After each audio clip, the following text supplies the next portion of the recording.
नमस्कार दर्शकों, ये खबर वक्फ बोर्ड से जुड़ी हुई है, जहां वक्फ बोर्ड देश की दूसरी सबसे बड़ी संपत्ति धारक संस्था बनी हुई है। क्या है वक्फ बोर्ड? आइए आपको बताते हैं। वक्फ बोर्ड एक धार्मिक संगठन है जो इस्लामिक सिद्धांतों पर आधारित होता है। इसमें इस्लाम धर्म को मानने वाले लोग विभिन्न प्रकार के दान देते हैं, जिसमें भूमि दान प्रमुख है। धार्मिक उद्देश्यों के लिए दी गई ये संपत्ति वक्फ की मानी जाती है। भारत में मुगल काल से ही वक्फ संपत्ति का प्रचलन चलता आ रहा है। वक्फ बोर्ड के पास कितनी संपत्ति है, आपको वो भी बताते हैं। भारत में केंद्र सरकार के बाद वक्फ बोर्ड ही एक ऐसा संस्था है जिसके पास सबसे अधिक संपत्ति है। 2022 में जारी Waqf asset management system of India के आंकड़ों के अनुसार वक्फ बोर्ड के पास 8.72 लाख अचल संपत्ति है। कुछ रिपोर्ट्स के मुताबिक वक्फ के पास 9 लाख एकड़ से भी ज्यादा की भूमि बताई जा रही है, जिसकी अनुमानित कीमत 1 लाख करोड़ रुपए से अधिक बताई जा रही है। वक्फ संपत्ति किन उद्देश्यों के लिए होती है?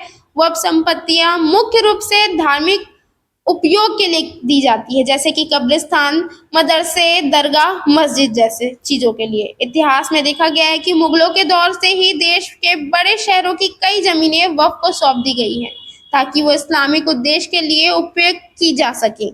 विवाद क्यों हो रहा है, ये भी एक बड़ा मुद्दा है वक्फ बोर्ड के ऊपर। आइए आपको आज वो भी बता। सरकार ने वक्फ अधिनियम 1995 में संशोधन के लिए एक विधेयक पेश किया है। सरकार का दावा है कि इस विधेयक से वक्फ संपत्तियों का दुरुपयोग रोका जा सकता है और पारदर्शिता बढ़ेगी। इस संशोधन में निम्नलिखित प्रस्ताव शामिल है। आपको बताते हैं क्या है वो प्रस्ताव।